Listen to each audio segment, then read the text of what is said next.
There's nothing open, it's just I didn't log in yet. It's the message you press Ctrl Alt Delete to log on. Right, okay.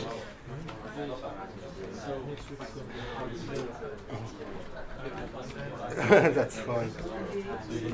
All right. Yeah.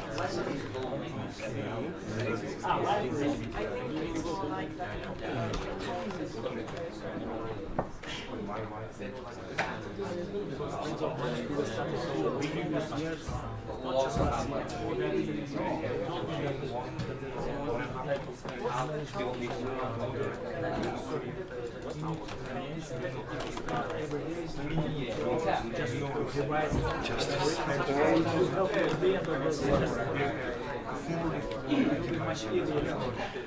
Rather than delaying.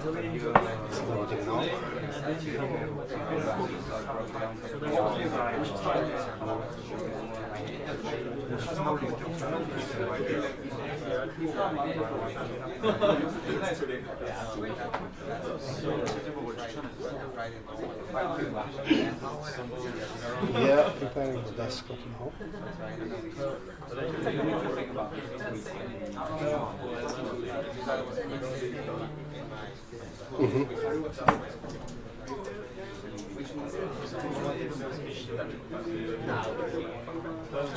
Okay, yes. Recent which one? Recent image? Double click on that.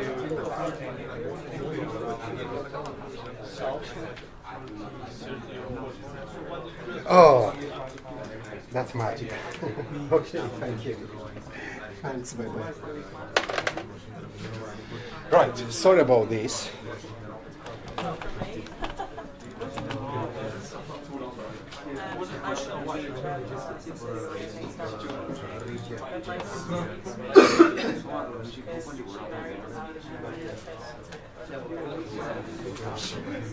I think that's the only way I can breathe in another language. Because it's so difficult and just try to meet some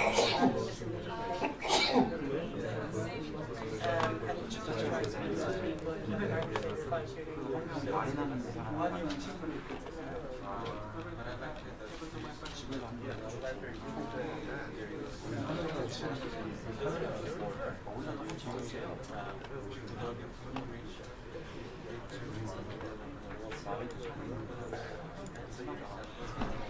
Ooh, okay.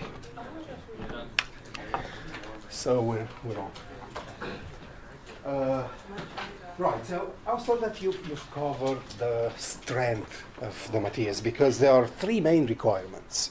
And let's remember which are these three requirements and why it's difficult to achieve all three requirements at the same time. So strength. Well, what do we know about strength? And you'll also learn a lot more about this in our labs. So what kind of materials are you using for your pipelines? Steels, yeah? What would you do for the steels? How would you change the chemical composition to increase the strength? Increasing the carbon, yeah? So there it is. You have the means to increase the strength because you need high strength. Why do you need high strength in these steels?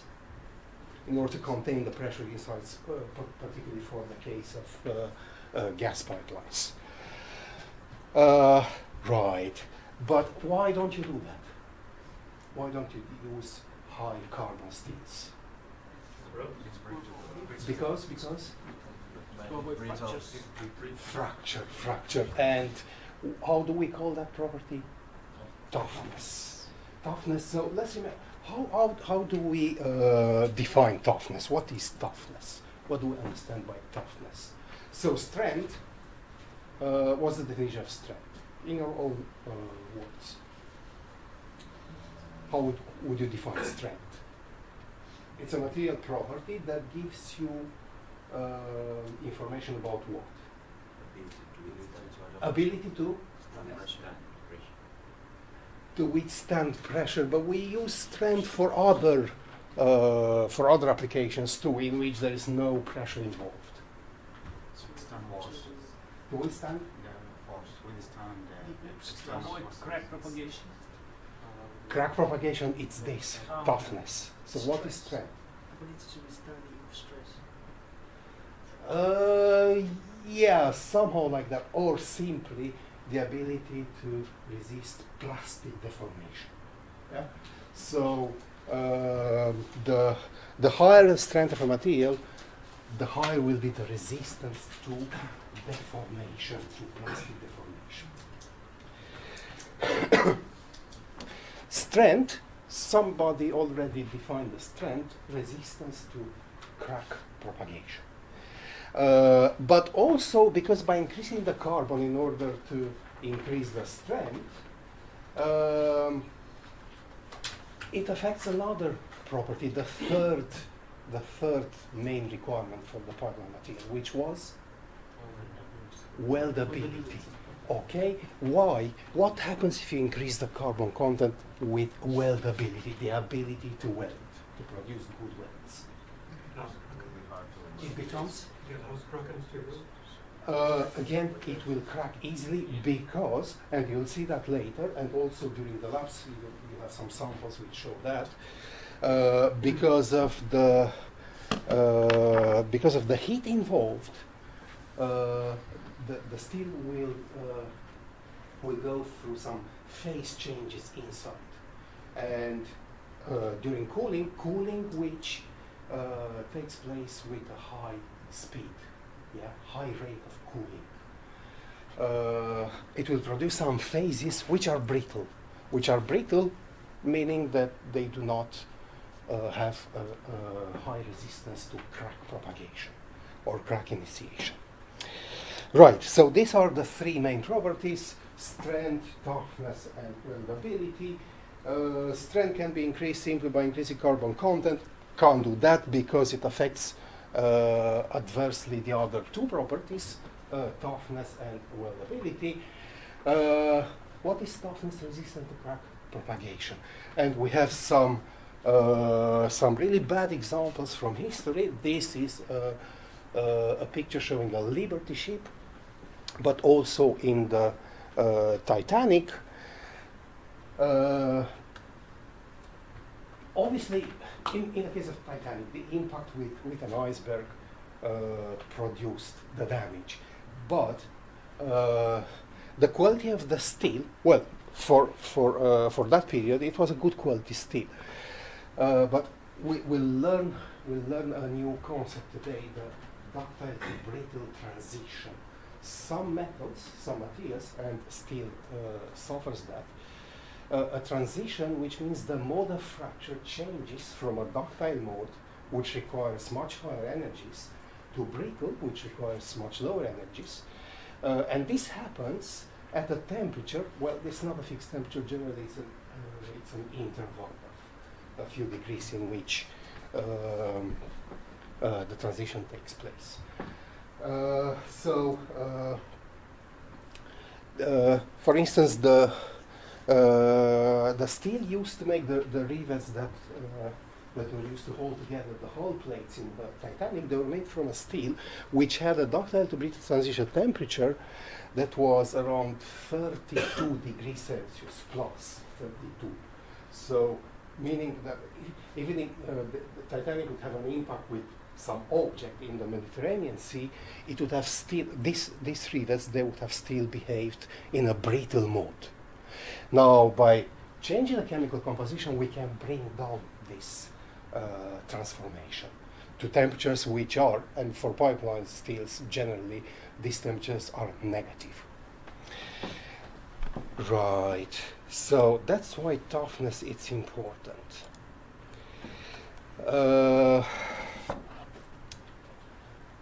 In pipelines, you can get very long fractures, and the longest fracture in history probably in the 1960, a gas pipeline that was designed to transport gas between New Mexico and California, which was made from a steel having a carbon content around 0.37. No, 0.37 percentage. Now, do you know what is the carbon content in modern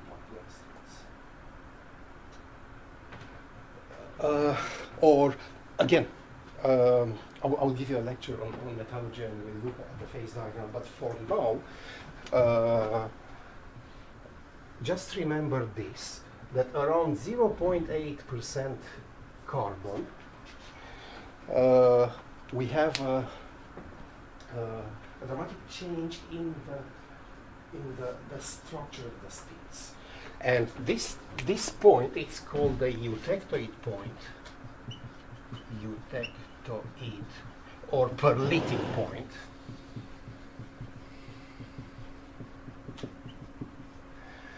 Hence, all the steels having a carbon content below that are called hypo-eutectoid, and all the steels on this side up to maximum 2%, because on the phase diagram, if you have more than 2% carbon in the in the alloy, then this will become cast iron. Yeah? So this will be called hyper-eutectoid, simply meaning that carbon content is more than this hyper, and in this case hypo. Now, generally, hypo-eutectoid steels are a lot more ductile than all the others. Eutectoid or perlitic steels, they have very high strength. These steels are generally used for railways manufacturing. While the hyper ones, they are rather brittle. And because you probably are familiar by now with stress-strain curves, if we do this, sigma versus epsilon, stress versus strain, for these three steels. For a hypoeutectoid steel, let's select one with about 0.2% carbon. This curve would be something like that. For a eutectoid steel, it would be something like this. And for hyper, now what do you notice? If you look at the stresses at which fracture occurs, so the strength increases by increasing carbon content, okay? But in terms of ductility, how ductile they are, or the opposite of ductility, brittleness. This is the deformation that they can undergo. So remember, this was 0.2, this 0.8, this somewhere 1.2. So this is almost a straight line, meaning that there is almost no plastic deformation. That is a brittle material. So in terms of how the crack would propagate, it can be in a ductile mode or a brittle mode. And this fracture in the gas pipeline in New Mexico, it occurred during the hydrostatic testing, meaning that they put water inside and to increase the pressure to check if it holds the pressure imposed by the gas, and it exploded, and the crack propagated for more than 8 miles. More than 8 miles, and it only stopped at one end. Guess where? In a defective weld, circumferential weld. There were some defects, so the crack stopped there. So this gives us another idea. If we cannot design the steels in such a way that the crack would not initiate, at least place some crack arresters on the length of the pipe, and we'll see about this later on. Okay, but what other problems we have here? Well, we select the material for the the pipeline. But we also have fittings. And what do we know about fittings? That the steel grade used for fittings will most likely have different properties. So in designing against crack propagation, we need to consider these two cases, the pipeline itself and the fittings. And what do we need to consider here? The longest crack in history, longer than 8 miles. How long can be a crack that propagates in fittings? It cannot be 8 miles because the fittings they have a much smaller volume. So, but also the steel used in the fittings, generally it has higher carbon content. So remember these 4 pipelines, the design focuses on to stop the propagation of the crack. We are not so concerned with initiation of the crack, because it's very easy for a crack to be initiated during construction, etc. But that crack shouldn't propagate. While in fittings, because the length of the crack doesn't really matter, but it matters if a crack initiates. So for the fittings, the main concern is to avoid the initiation of cracks. Right, so let's say theoretically, if we want to calculate theoretically what is obviously a crack, what is a crack actually at an atomic level? What is it? Well, let's try to represent some atoms here. Just like that. Now, these atoms, obviously we know these atoms, they are bonded. Yeah, there are chemical bonds between them.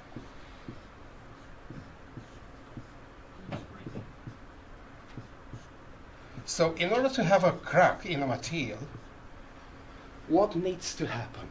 These bonds, they must break somehow. Yeah? So if I have a crack which propagates here, it should break this bond. Now, theoretically, from atomic physics, we can calculate what are the stresses required to break the atomic bonds. And generally, these are in the order of tens of thousands of megapascal. While in practice, if we have a sample, and this theory was very well developed on brittle material, on glass fibers. In practice, the stress at which a crack would propagate, it's 100 times smaller than that. It's in the order of 100 megapascal. So, what is the reason? So we have the theory, but the theory and what we notice experimentally, they don't match. What is the problem? Now, do you remember from plastic deformation, how do we explain plastic deformation?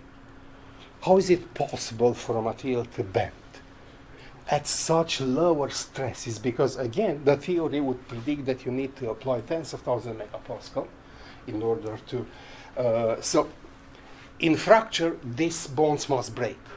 In plastic deformation, you need to have atoms that slide over each other. So this plane of atoms would slide over the other. So again, theory would predict that these stresses are much, much higher than what we measure experimentally when we take a sample and we extend it. In both cases, the explanation is that materials are not perfect. They are defects. And plastic deformation, it's explained by the theory of dislocations. Some types of defects which would allow for these atomic planes to slide one over the other at much lower stresses. While in fracture, we also explain that by defects. Now, all kinds of defects, and particularly surface defects, are very, very important from that point of view. So a simple scratch or it might induce crack propagation. Why? Because the stress field around a defect, around the flow, and in this image we have an example of a flow which has an elliptical shape.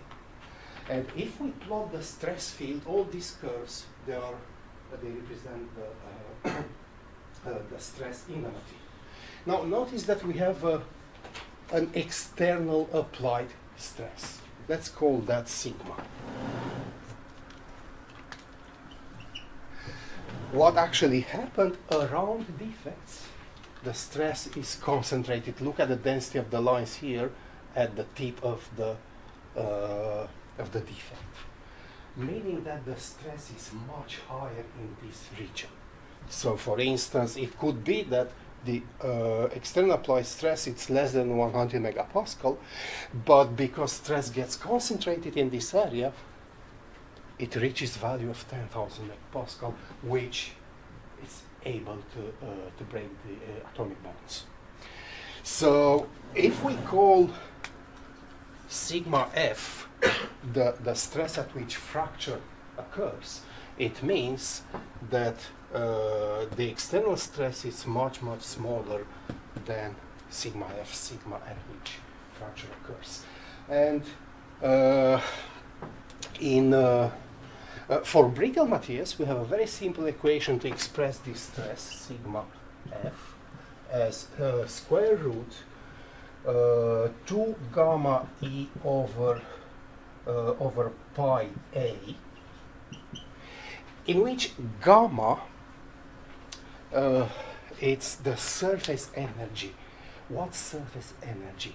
Well, for a crack to propagate, let's see, we have this material. This is the crack. Now, when the crack propagates from this place to this place, what happens? New areas are created.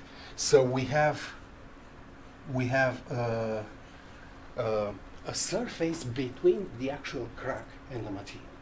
So gamma represents this energy, the energy that is required for new surfaces to be created. While E, this is the elastic modulus or the Young's modulus of the material. Very simple equation, and A is the length of the crack. The length of the crack, you see the crack there is has a length 2A, because this equation was actually derived for a surface crack. So this was A. Yeah. While in our example on the slide, the crack it's inside the material; it's not at the surface. Very simple equation, but remember this E elastic modulus, as the name suggests, gives us indications only about the elastic properties of materials. Now, for materials which deform plastically, this equation requires another term, a term that represents the plastic deformation. Because, and that's why the energy required for a crack to propagate in a ductile mode, it's much higher, because we have two components.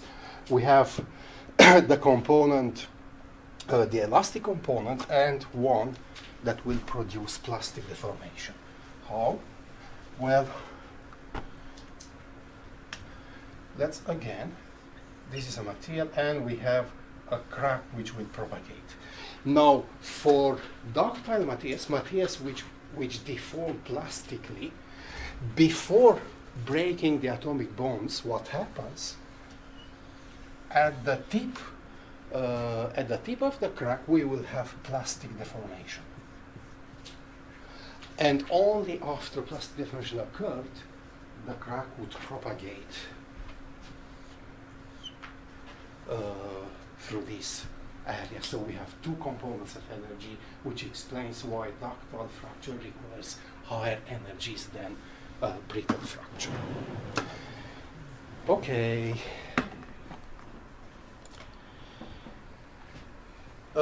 So that's what we said. Crack initiation is always possible from external interference. Somehow someone with an excavator or whatever would hit the pipeline and we scratch it a little so we have a crack.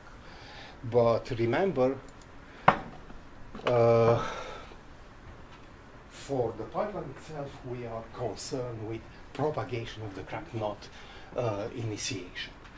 Now, the propagation of a crack is more likely in large diameter pipelines which are filled with gas rather than those filled with liquids. And example, I gave you that example with the longest crack in history, 8 miles. Once initiated, it will run for miles if the toughness is poor. And example of crack arresters, some examples here, bends and tees and all of these which are part of the construction of the pipeline would act as arresters. And I gave you the example with a defective girth weld which stopped that crack propagated in New Mexico. Or simply use some wires. GRP stands for glass reinforced plastics. Some wires that are wound around the pipe and they will tend to arrest the propagation. But the most common method to prevent this is to impose a minimum level of toughness. And how do we do that? Well, generally for steels, and we need to make to mention this, ductile to brittle transition occurs in BCC metals. If you don't know what BCC is, don't worry, because we'll do that later on. BCC stands for body-centered cubic. There are 7 main crystalline lattices in which metals can crystallize. And 3 that are the most commonly found are this one, body-centered cubic, FCC, which stands for face-centered cubic, and hexagonal.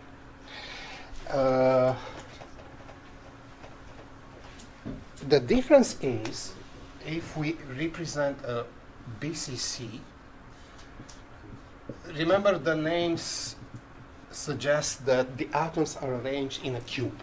Yeah, so body-centered cubic, and we have atoms in each corner of the cube. And it is body-centered. We have one atom also in the center of this cube. Now, this is the crystalline structure of steels, because iron, the main element in the composition of steel, iron crystallizes in this form. In FCC, it's also a cubic structure. And we have atoms in each corner of the cube, and face-centered, meaning that we have one atom at the center of each face. Now, simply by giving you a few examples, so iron here, we have gold, copper in FCC.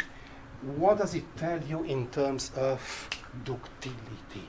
FCC materials are much more ductile. Gold, for instance, theoretically you could make gold wires that are only a few nanometers thick, because it's so ductile.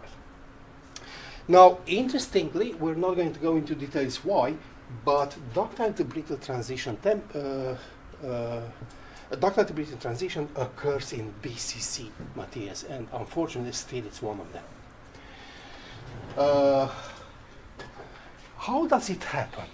Well, generally, if we perform some impact test, which will give us the energy that is required to break some specimens, you perform that test on a number of samples at different temperatures, the type of curve for steels would be something like this. So at higher temperatures, the energy the fracture energy required to produce fracture is much, much higher. At lower temperatures, the energy is much, much lower. Why? Remember what we've said. Here we have a ductile fracture, which also involves plastic deformation. At lower temperature, plastic deformation doesn't occur. We simply have the brittle behavior. And there is a transition zone. So generally, this drop in the fracture energy doesn't occur at a certain temperature. There is an interval of temperature, and this is what we call the transition zones. And now it depends. The scale of temperature here varies a lot with the quality of steels. Remember, I gave you the example with the rivets used in the Titanic.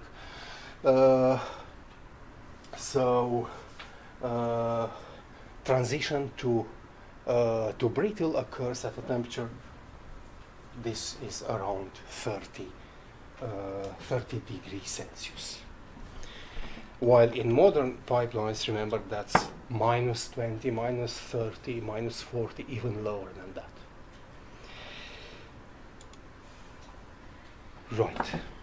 So, I've already introduced the longest running fracture, this one with 8 miles that occurred in New Mexico. Now, as an investigator, you would very easily recognize the type of fracture, if it's brittle or if it's ductile. In brittle, usually the aspect of the crack has this sinusoidal part. That is how the front of the crack propagation changes in time. Right, so the best thing is to design the steels in such a way that we have some minimum toughness. And how do we test that? Well, the typical test for pipeline materials is the Battelle drop weight tear test, BDWTT, or simply DWTT, which was developed exactly for this purpose. Samples are quite big, but please notice that why it's a very good test, because the requirements are that you test the full thickness of the pipe. So you cut a sample from the pipe at the full thickness.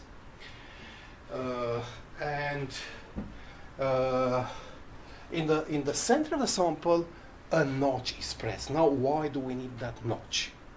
Well, when we talk about the Griffith theory, because this equation, it's known as the equation of Griffith.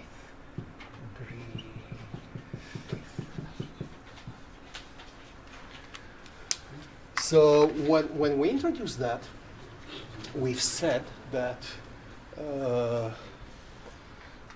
any sharp changes in the geometry, they would act as stress racers. Well, that's exactly what the notch will does. The actual stress at the tip of the crack will be much higher than anywhere else, meaning that we induce the fracture in a known location, so that allows us to break the sample and to estimate its properties. Now, the specifications for this test require that 2 or 3 tests to be performed on the same pipe. As shown here, the samples are taken at 90 degree from the seam weld, which is shown here. And they are taken exactly in this position, because the crack, if you look here, the crack will propagate in the axial direction of the pipe, which is what actually we are concerned with. And in order to plot something meaningful in terms of how changes with temperature occur,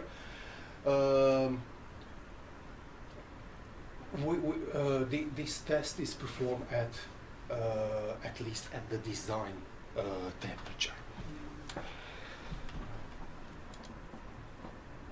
Right. To image here, this is actually an installation in which the bacterial drop test will be performed. But now, and you've seen that before with samples for measuring strength, that they are curved, obviously, because you cut them from a pipe. So the sample are, we need to strengthen them, like in this example. So they are winged in order to make them nominally flat. And then, I'm not sure if you can see in this picture, well, there is basically a sort of a hammer which is dropped onto the sample and it will produce fracture. Okay, so what do we measure here? We need to look at the fracture surface and estimate what is brittle and what is ductile. And well, I'm gonna let you suggest what we see on these fracture surfaces. Yeah, so try to this is the fracture surface. So we had the sample, we broke the sample, and now we're looking at the actual fracture surface. Now, what do we notice on the first sample here, which we tested at higher temperature? We have two main zones on the fracture surface, which, if you are to describe them, how would you describe them? Less brittle. Now, what do we actually see on the surface? Sorry? So you see let's say a rougher part of the surface, a rougher part, a part that looks woody somehow, and a much smoother surface. Now, which is brittle, which is ductile? Ductile is not smooth, because if you and you'll see that in the lab when we're going to break some specimens. The fracture surface of a specimen that suffers plastic deformation, generally, if it's, let's say, we perform a uniaxial test, and fracture will occur here. Well, with a ductile specimen, the type of fracture would be, the fracture surface would look something like that.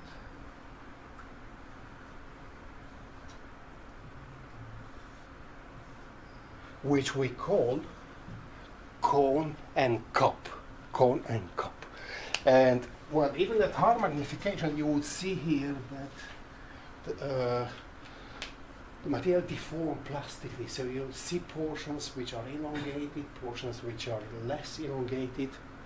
So that's exactly what you notice on the fracture surface from a toughness test. A fibrous region, which we also call the shear fracture, or the fractures that occur in a ductile mold, and a cleavage fracture. Cleavage, the mode fracture was brittle. And by testing at different temperature, the amount of ductile area will, as the temperature decreases, the amount of ductile area will decrease, such as at very low temperatures you will have only the cleavage surface, which is 100% brittle. Otherwise, you have a mixture. So in this test, by measuring the amount of shear fracture or the amount of ductile fracture on the surface, you can estimate how much of the fracture occurred in a ductile mode, or how much of the fracture occurred in a brittle mode. So how do we actually estimate that? Well, there are some regions which we don't take into consideration, and these regions are obviously the notch itself and the brittle starter thumbnail, and generally we ignore at the ends of the sample a distance that equals t, which is the thickness of the sample. Everything else is counted, and we estimate how much of the surface. In this case, it's 100% shear. It's everything. It's ductile. In the second case, you see the brittle thumbnail, as we've said, going inside. So by extracting that, it will give us, in this case, for instance, 45% shear, 45% ductile behavior. So it's a very good way to estimate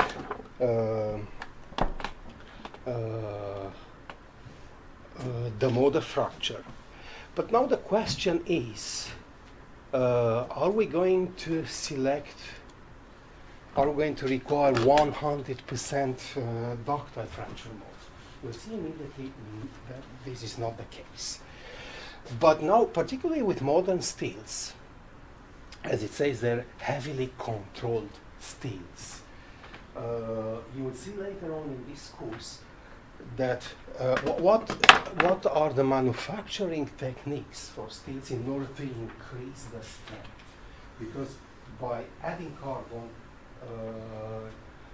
this would affect toughness and weldability, so you can't do that. But there are some other ways, and one way is to control the manufacturing process. One thing is to make steels with small grains. Have you been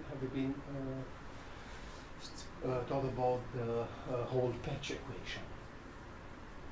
No, not yet. You will be. But the smaller the grains inside the steel, the higher the strength. So there is a way to increase the strength without adding carbon. And also by adding some other alloying elements like vanadium, niobium, in small amounts, but they will increase the strength.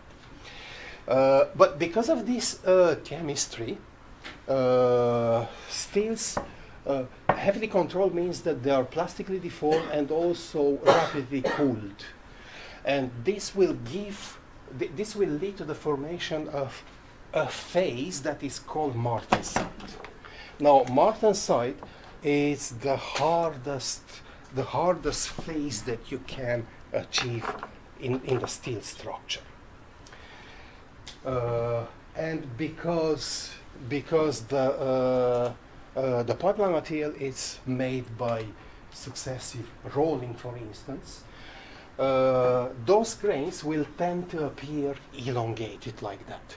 Now remember, we have martensite in this looking like these splits, which is very hard. So obviously this will affect the results in our measurements and the fracture mode that occurs in the steel. API 5LR gives full description of how to estimate the area, ductile and brittle, if these splits occur on the fracture surface. So now, in order to recognize them, brittle fractures, they tend to be flat, remember, because there is no plastic deformation. Faceted, they occur by cleavage fracture, and generally they are associated with low temperatures. While ductile fractures, they have this rough aspect, this fibrous aspect, or woody, and we also call them shear fractures, and they occur generally at high temperatures. Between them, as we have seen, we have the transition. So actually, during a Battelle test, you will get a mixture of both cleavage and shear. Now, the pass-fail criterion for a material, for a pipeline material, according to this test, is the shear area that we measure at a given temperature. And this is it. For gas pipelines, the specifications are that we must have a minimum of 85% shear, 85% fibrous surface or ductile fracture at 0 degrees Celsius, and you must collect this data from at least 2 specimens. 85%. For liquid field pipelines, we don't have this kind of requirements. Why? Because the stored energy due to liquids is much lower, liquids being incompressible. So this is the question. Why don't we ask for 100% ductile? Well, basically because of what experience tell us. And here it is. We have a plot which is the fracture propagation speed in meters per second versus the appearance of the fracture surface in percentage shear area. And all these data points, they are experimental data. Now, we see that in this area, we have a lot of data points. What does it tell us? Fracture appearance, this is the amount of shear area on the surface. So we have very little shear here, less than 20%. So most of the fracture is brittle. It occurs at what speeds? High speeds, because brittle fracture occurs at high speeds. While in what other area we also have a lot of data points, a lot of experimental data points. 100%. Well, exactly at 100%. So many of the sample tested, they fractured in ductile mode, while we have all this region where we have very few data points, and we actually have no data points between like 85 and 100. So that's why we must have a shear area that is larger than 85%. Now the question is, why do we have so many fractures in ductile materials?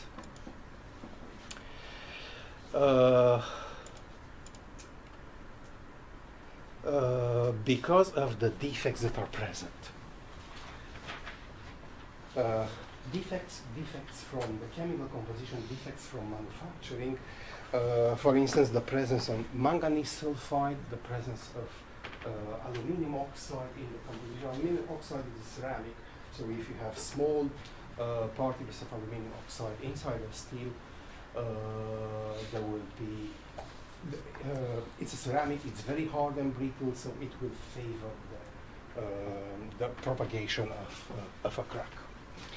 So, in conclusion about this 85% shear area, it doesn't guarantee that every pipe will be able to resist a brittle fracture, because again, you know that from the strength there will be a spread of properties at any pipe order. But, and we've seen that from a graph, in a region above 85% we don't have any data points. So statistically it has been proven that 3 pipes will arrest a brittle fracture if a minimum of 85% shear area is present. That means what? It means that the crack would propagate through 2 pipe segments, and it will stop in the third one. So yeah, it's unpleasant because we might have a local leak, but it won't be a crack that extends for 8 miles. So here is the question. If we specify the requirements, then we don't have to worry about long-running fractures in our pipeline or the ductile fractures. Well, we do. This is a ductile fracture. Notice the path of the crack, which shows a lot of deformation here as the pressure pushed the material outside. And I'm going to finish with this slide.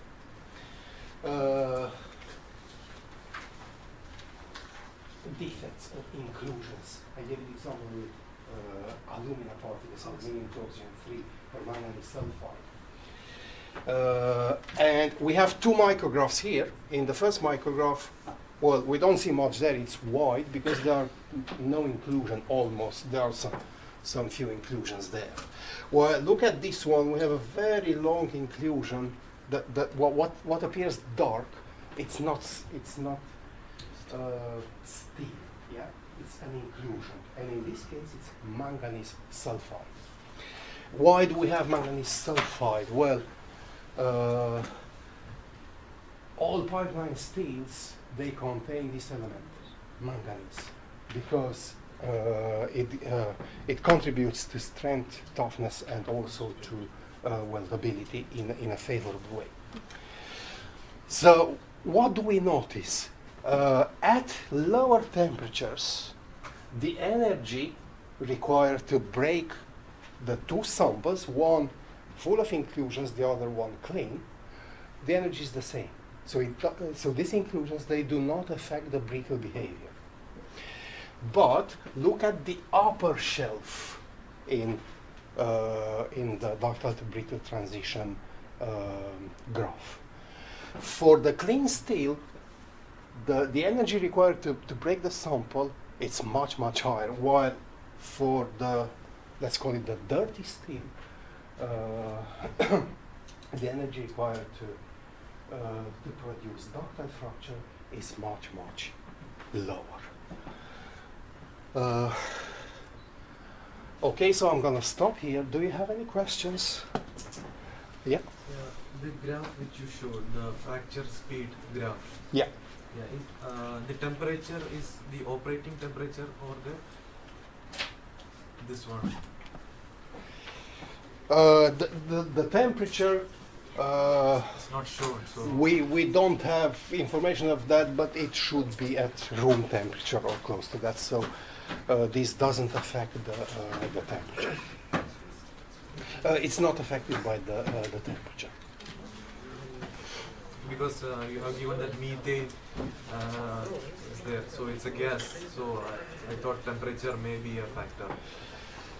That's the decompression speed of methane, and the the decompression speed, it's the one that will drive the crack. That's why we have so many fractures at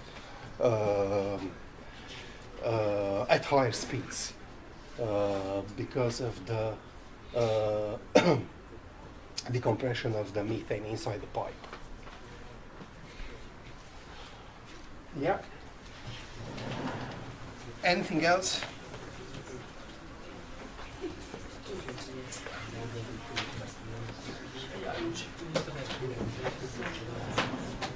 Drop weight tear test. Yeah.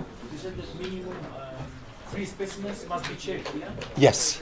So are they being checked in the same temperature, 3 of them, or in different temperatures? Well, the requirement is to get 85% shear area at 0 degrees Celsius. Generally, that's the requirement. If you want to plot a ductile to brittle transition temperature, then you have to perform a test at different temperatures. But the requirement is this: test at 0. At the 0. Yeah. Okay, thanks a lot.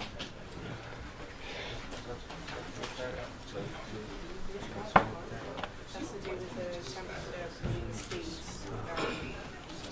That's it. It's due to the test.